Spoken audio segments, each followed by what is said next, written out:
Hi guys, and welcome back to another video Game with Powers. I'm Jake, and in today's video I'll be giving you guys my review of Life of the Amazonia, coming to you from Bad Comet Games. Now, as always with our review, guys, we go a little bit more in depth than maybe your traditional review would be. We go ahead and break the game down into 7 different categories. These categories are theme, components, setup, length, difficulty, replayability, and price. And then I wrap up the video by giving you guys my overall rating. And since most of these games that I do have are backed off Kickstarter, I give you my thoughts and opinions on if I had the opportunity to back this game again, would I back it on Kickstarter if it were to come back and I never backed it in the first place, if I go back in time knowing what I know now. Okay, so let's go ahead. Also with these reviews, we'll be going down to the table a whole lot.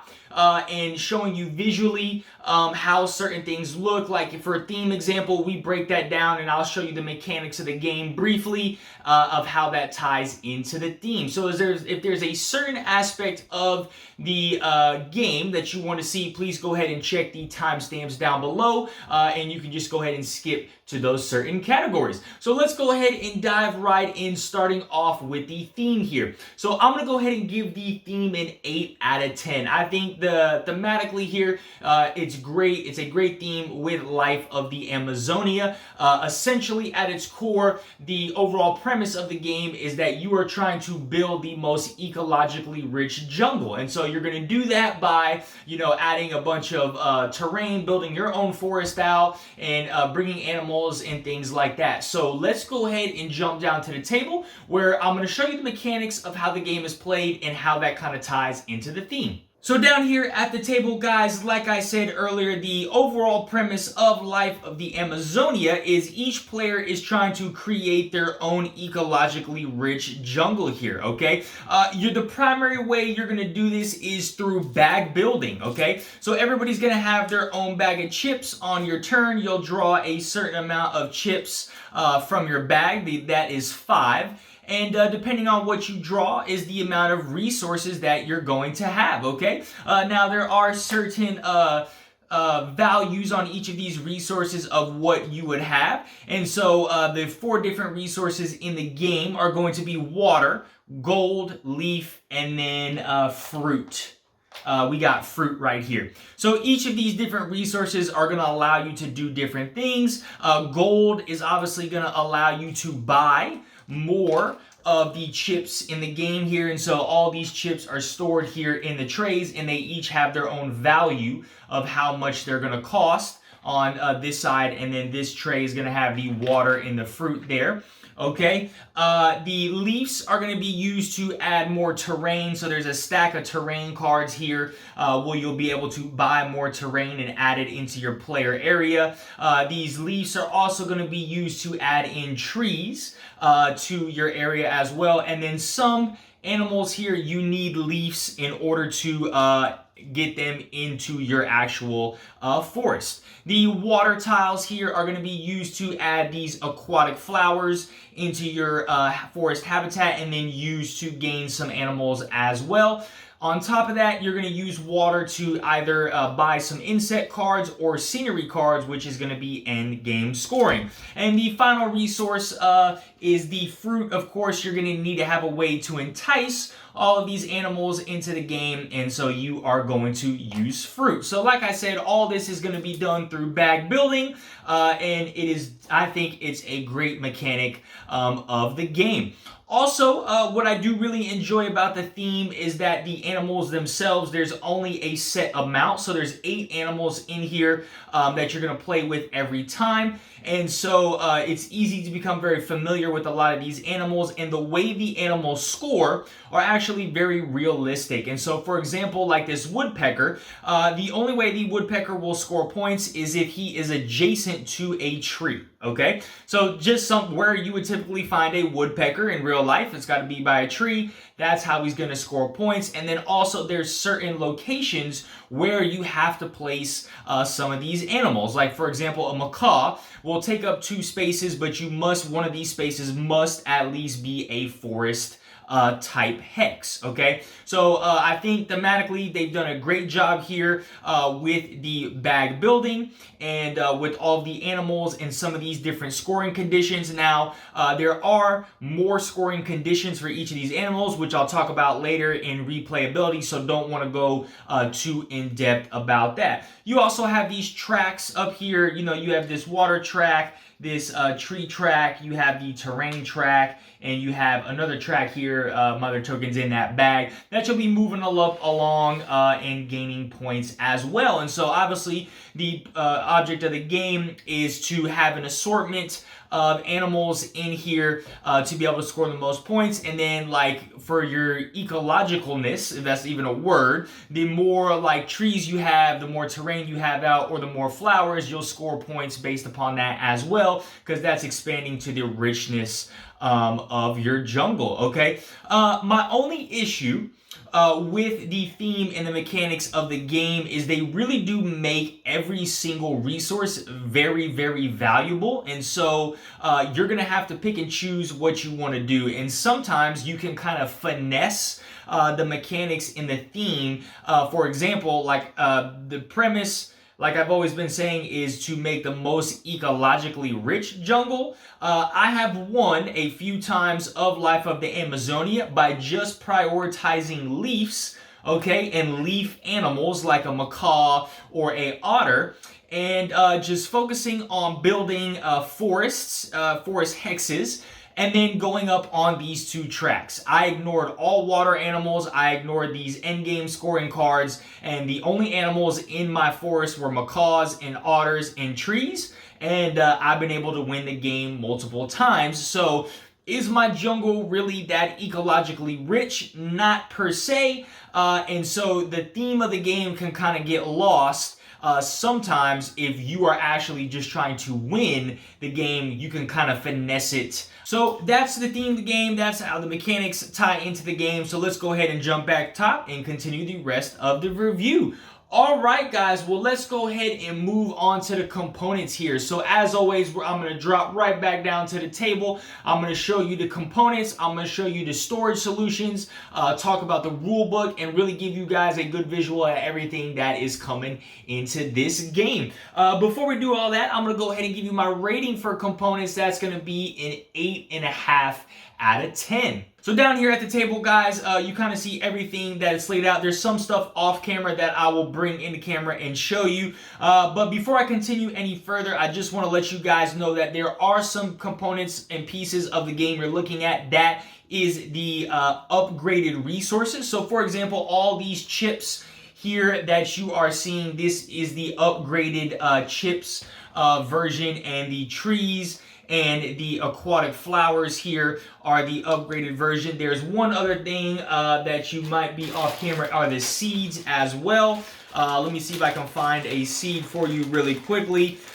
This is an upgraded resource as well. So all that was an additional add-on of the game.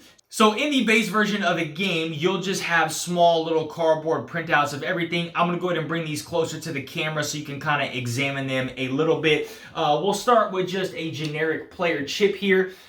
So you might be able to see the difference. This is the actual wooden chip. This is the small cardboard chip. So there is a significant difference. These feel super small and kind of flimsy. Obviously, these upgraded ones are nice and have a wooden premium feel. So that's going to be the difference here in these chips.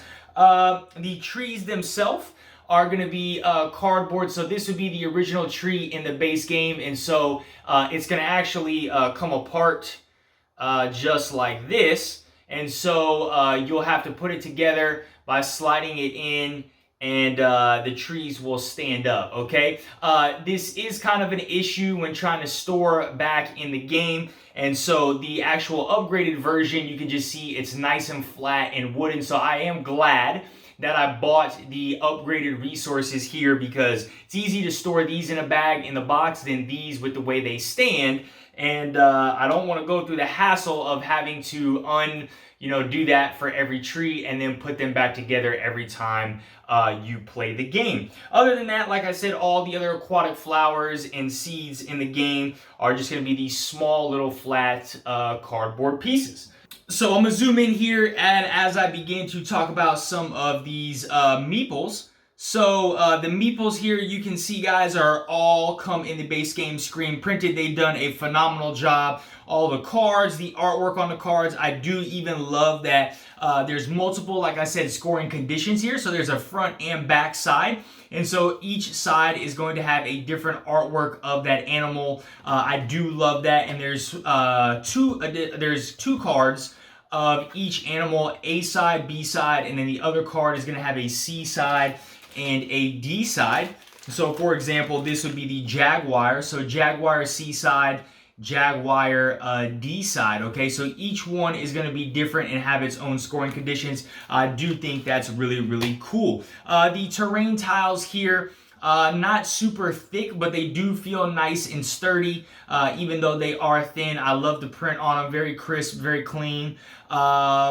The individual cards here, nothing too fancy about them. They do have a lot of, sometimes they do have a lot of wording on them, but what I do like is that they give you the iconography and then the wording for what it does. So yes, it looks like there's a lot going on some of these cards, but it'll tell you like copy order, but then it tells you exactly what it does below that. So that's pretty cool. Really good artwork on all of these things. The bags themselves, you got this really cool, nice felt bag that you're going to store everything in. You get these cool little boats to put together where you're going to put all of your discarded chips. So whenever you're done with your old chips, you'll put them in there, and then what you do will drop them back in the bag. They call this the discard boat. So each player is going to have their own discard boat here. Let's see what else we got. So we got, this would be that whole bag of resources, the upgraded resources here of what that would look like. Here is the entire bag of all the rest of the other animal meeples. So there'll be more animal meeples on each card depending on the player count. So you'll have to take a look at that as well. And then you'll have some like solo components here. Now again, some of this stuff in here is upgraded, like these little wooden pieces are the upgraded version. So just remember, the basic version you would have is going to be a small little cardboard punch out. All right, let's get to the storage trays here. Now these storage trays actually do come with the game, and here's what I really, really love about these storage trays. They all come with a top here to where you can slide this top in and over, if I can get this, and bam, look, it protects everything from falling in and out, and you can drop these right in the actual box itself. Just a wonderful, phenomenal way to go ahead and use these trays. So each tray is going to have its own storage top, so you can do that. I thought that was a phenomenal job. The waterfall of life, okay? Guys might have seen a little glimpse of this. So the waterfall of life, this is cardboard. I had some worry and doubt at first of how this would hold up, but it's actually been holding up pretty well. And so this is super simple and easy to put together because let me take this out. So all you're going to do is this waterfall of life here is going to come flat just like this. Okay, it's going to come flat, and then you just got to bend it a little bit. Now you can store it in a box just like this, so it fits nice and flat. And then you'll have to put this little base together, which is super easy. It's just this one side and these two sides, and you just slide them in. And then as you saw, how I put that together is you'll just line up the waterfall here. These two ends will go sliding down there, and then everything is going to fit in just like that. So it'll slide in and then move in just like that. So this is super simple, easy to put together. I do enjoy that, and it stores really, really well in the box. The last thing is the rule book. The rule book is a good, solid rule book, but again, I love all the assembly instructions. It tells you how to assemble everything piece by piece. Nothing confusing there. They have a bunch of different variant modes here. Rulebook, I think, is pretty well done. They got an appendix of everything that you might need, exactly what all this stuff does. There's not a lot of questions that might come up. This is for the solo mode. They got a bunch of different modes for the solo mode as well. All right, so this is pretty much all the components of the game here that I can see. Let me make sure there's nothing else. Oh, we got a nice little score pad that comes with the game. Always love a game that has a score pad. But as I said, guys, components I think are great. 8.5 for me out of 10. Reasoning why is these really cool storage trays right here. I think that really gives it a notch above a great for me. I am giving this rating, I didn't say this, based off the base game components. So with these little chips, okay, I would still say the components are great because of these screen printed meeples here.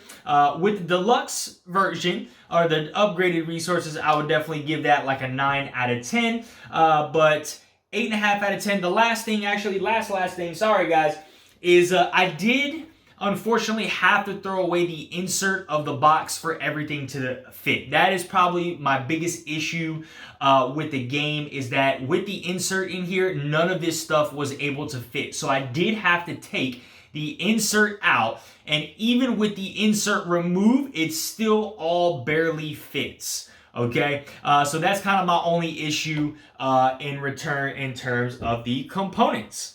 All right, so let's go ahead and move on to the setup here. So I'm gonna go ahead and give the setup a 7 out of 10. Again, take you guys right back down to the table, show you everything that you're gonna need for the setup, and then we'll finish off the rest of our review. So for the setup, guys, look, it's fairly simple. Again, like I said, I do love the storage trays. They make it very easy for setup and teardown here with the chips. What I have done, I think it's easiest to go ahead and put all of these starting chips, the resource chips, in each player bag here.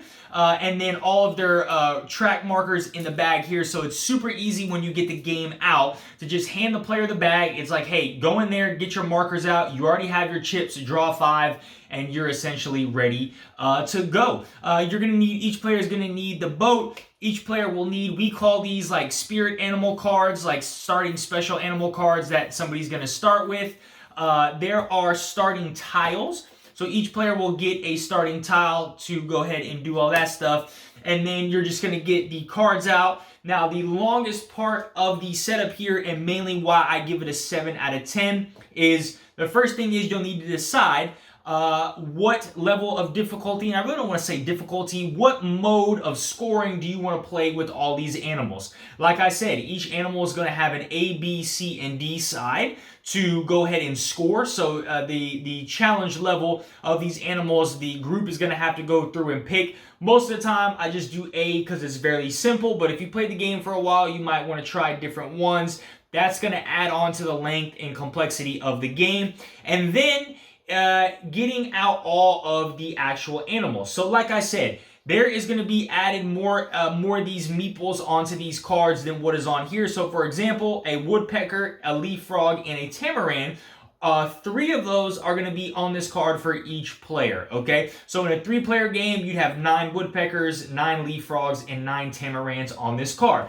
That makes it somewhat difficult because I have stored all of the animal resources in this big bag here. Now, again, with the storage options of the box, all of this stuff barely fits with all the meeples in this bag, and then all the trees, flowers, and seeds in this bag. This stuff still barely fits in the box. So I don't know if it would be smart to separate out all of these individual animals and have like 6 or 8 different bags of meeples. I don't know if they would all still fit in that. I have not tried that yet. That is going to take the longest to get out and assemble, so multiple people will need to do that. And then this waterfall life is super simple and easy, but I think the setup is good. I think it's fairly easy. Like I said, the longest part is going to be these meeple animals that you need here. So let's go ahead and move on to the length. So I'm going to go ahead and give the length a 7.5 out of 10 here. Now on the box, guys, it does say 60 to 100 150 minutes, and that holds very, very true. For about a 2-player game, you're looking at anywhere between 60 to 90 minutes. We did just play a 3-player game last night. That took us about 2 hours, 2 hours 15 minutes for that one, using the basic first playthrough of like basically the A side. So simplest version. We were teaching the game to a friend. He's played many board games, so he was able to pick it up very quickly, and even with that, it still took us a very long time. So this game does run very, very long. Now, the reason here why I gave it a 7.5 and not what I would normally give as a 7 for that is because there is a shortened version of the game here that you can play. Now, that shortened version does significantly decrease the time played. So we've only done it once with the shortened version at a 2-player level, and it took us about 45 minutes, okay? However, this shortened version does kind of rob you of the full experience of what Life of the Amazonia has to offer, okay?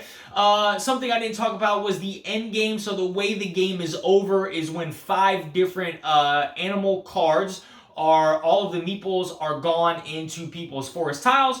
That will trigger the end of the game. And so the shortened version, you are reducing the amount of meeples or animal meeples that are going on each individual card. So like in the example I gave earlier in that setup, where you would have 9 woodpeckers, leaf frogs, and tamarans in a 3-player game.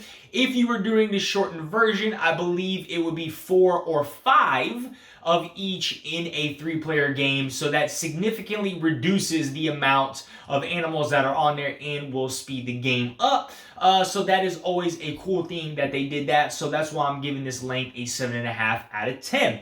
Alright, moving on to the difficulty. As always with difficulty, guys, the lower the number, the easier we feel the game is. The higher the number, the more challenging we feel that the game is. And I gotta give Life of the Amazonia a 6 out of 10 here. I think there are a lot of things that is challenging about Life of the Amazonia. Obviously, the different way that each individual animal is going to score. So there's 8 different animals in the game. All of those animals are going to score very differently. Some of them score similarly but differently as well. So for example, I can give you, for example, the woodpecker here.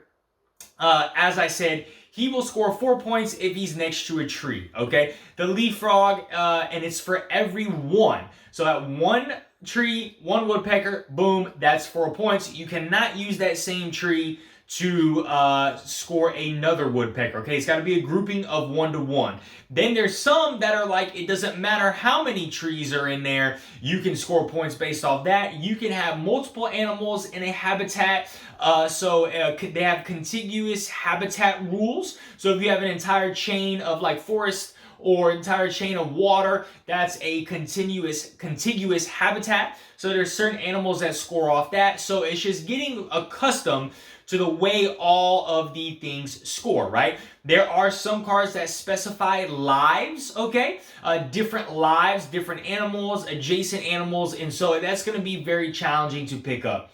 The other reason why I think this has a higher complexity rating is that there's 4 different resources in the game. Every one of those resources is essentially a priority, right? You need gold to buy bigger value or higher value chips because there are animals, majority of the animals are going to require you to buy at least a higher level fruit because the base fruit is only 2. The cheapest animals are going to cost you 3 fruit, so unless you have a seed, you need to buy some 3 fruit chips, which are 7 gold. So gold is very important to buying new chips and getting higher value stuff, all right? In that same breath, fruit is very critical because you need fruit to get animals. You don't have fruit, you're not going to be able to get any animals because every single animal costs fruit. Also in that same breath, leaves are very, very important because leaves are going to get you more terrain tiles to help expand your territory to get more animals in there. And then water is very critical because you need water to get end game scoring cards. So I think it's kind of difficult because they make you feel that every single resource is important, and there are points where on your turn you are going to have that analysis paralysis because you're like, I don't know what to do. Do I buy water? Do I buy leaf? Do I buy a fruit? Like, oh my goodness. And then I think the board or the layout of the game is very, very busy. There's a lot going on because you have all of the animals. So it's like I can choose to buy chips, I can choose to get animals, I can choose to get an insect card, which is like an immediate instant effect card. I can choose to get a scenery card, which is an end game scoring card. I can choose to get another terrain tile. So I think there can be a lot of analysis paralysis here, analysis paralysis with the game of trying to really figure out what you're doing. And then of course you add in having other players. You might be able to strategize on your turn, and then your player takes something that you want, and then now you have to rethink, okay?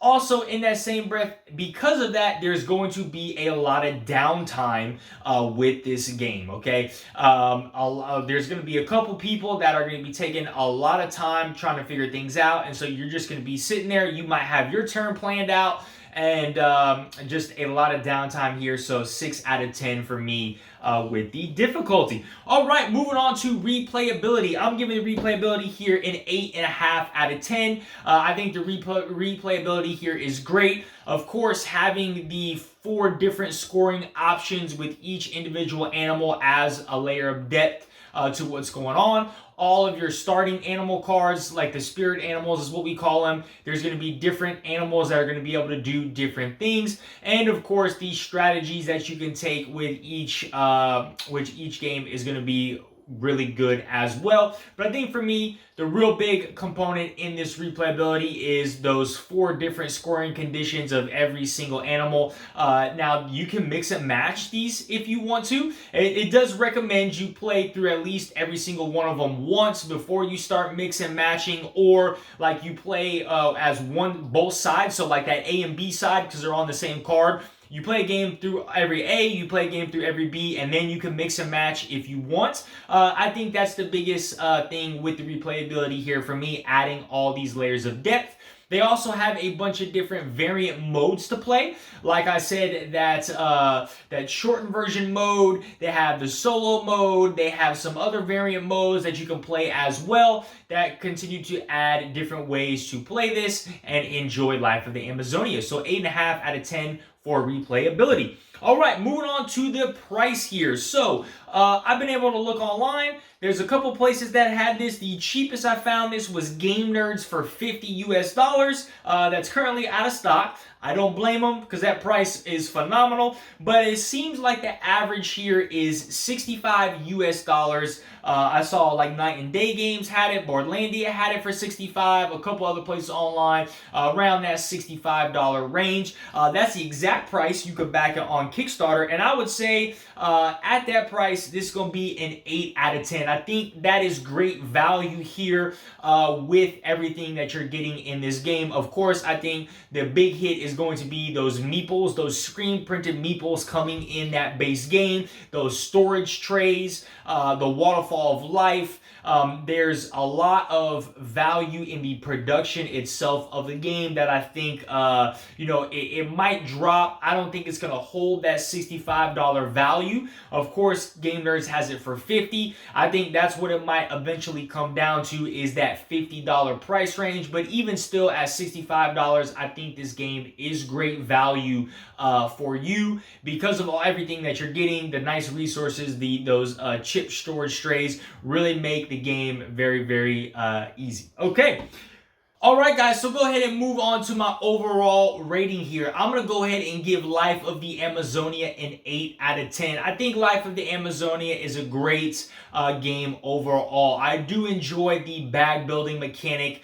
of Life of the Amazonia. I've never played a bag builder before. I've never played Quacks. I know a lot of you guys are high on Quacks. I've never played it, so this was my first experience with a bag builder, and I really did genuinely enjoy it. It felt so much like a deck building game, and I love deck building games, but it's like a refreshing take because instead of using cards and doing cards the whole time, I get a bag with chips. And so it's kind of cool that, you know, mixing all the chips around, especially with the premium chips, the wooden chips, like hearing that sound and just pulling these chips out, it's really refreshing for that. So I enjoy that mechanism of the game. I obviously love the production of the game. All those screen printed animals, man, they look so great. They're so cute and adorable. And I do enjoy the different scoring conditions of every single animal, right? It makes you challenged to think that, like, okay, how do I want to play this turn?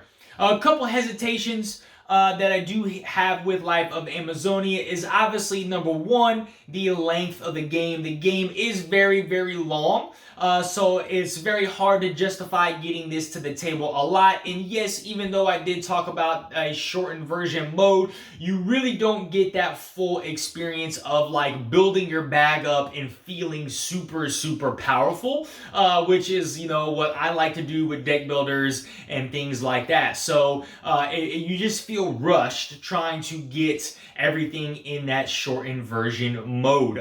Another hesitation I have is, like I said, I think the board or the layout is very busy, and all the decision making of like every single resource is very important, so I don't know which one to go for.